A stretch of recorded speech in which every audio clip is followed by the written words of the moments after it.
Did you know that the greatest predictor of failure for a creative project isn't a lack of talent or resources, but the moment you decide it must be perfect?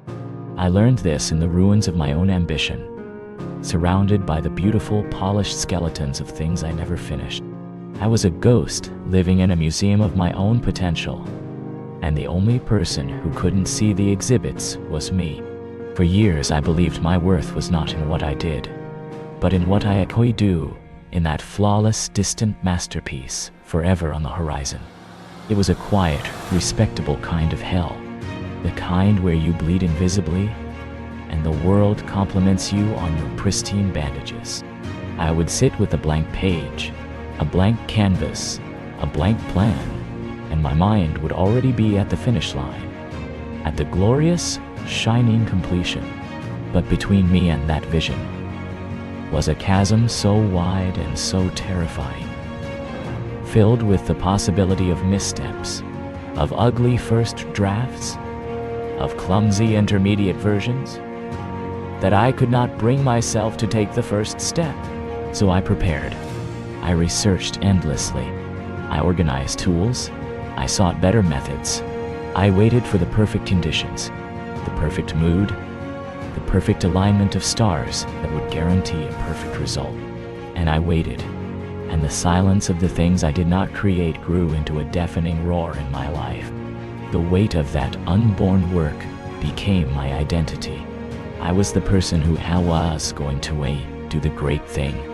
And going to is a purgatory, where dreams go to slowly suffocate. The suffering was in the stillness. It was in the coffee grown cold next to the unopened notebook. It was in the envy I felt watching others ship their imperfect work, their clumsy vlogs, their flawed books, their simple businesses. They were moving, building, learning, while I was sculpting a single, never-finished statue in the dark. I mistook my fragility for high standards. I confused my fear with integrity. Perfection isn't a high bar you set for your work. It is a disguise that fear wears.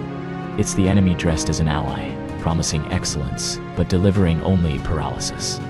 It whispers that if it cannot be immaculate, it is not worth making. And that whisper is a lie that kills more possibility than any outright failure ever could. My breaking point wasn't a dramatic crash. It was a Tuesday.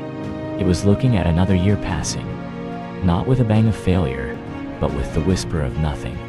The agony of regret is not for the things you tried and lost, but for the battles you never fought because you were too busy polishing your armor. That's when I understood the one change. Not a grand resolution, not a loud proclamation. It was a quiet, almost imperceptible shift in the bedrock of my being. A single fundamental alteration in my perception of what it means to build something. One change was this. I stopped worshiping the idol of a perfect future thing, and I began to have faith in the messy living process of a thing being done. Done is a release. Done is a truth teller. A finished, imperfect thing is a teacher. A perfect, unfinished thing is a tombstone. I started to move before I was ready. I sent the email with the awkward phrasing. I published the post with the clumsy paragraph. I launched the service before the website was glamorous. And with every completion, however small, however flawed, something miraculous happened. I learned. I adjusted. I grew. The work itself began to talk back to me, guiding the next step, revealing the true path that my perfect fantasy had never shown me. Progress, I discovered, is not a straight line drawn on a blueprint. It is a crooked path you carve by walking. Perfection demands you have the entire map before you take a single step. Progress only asks that you put one foot in front of the other. That one change, that switch from serving the phantom of perfect to honoring the reality of done, was an irreversible awakening. It changed my identity from a dreamer of perfect castles to a builder of lived-in houses. The patience I found was not a weak waiting, but a strong persistence. The strength to endure the ugliness of the middle, to sit with the discomfort of something not yet good. My rebirth was not a fantasy of sudden genius, but the daily reality of showing up. Hands dirty, heart willing to be wrong. The masterpiece, I realized, is not a singular, flawless object.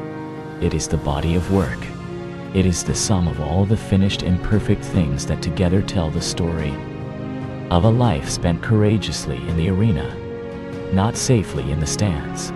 So if you are in that quiet museum of your own potential, listening to the echo of your own unwritten story, I beg you, make the one change, not tomorrow, now.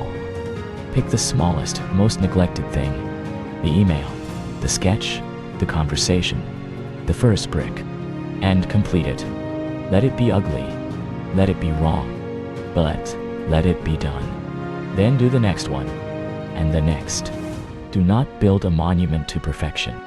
Build a trail of breadcrumbs made of finished work, and follow it. That trail, my friend, is the only map you will ever need. It leads to the person you are becoming, one done thing at a time. Keep going.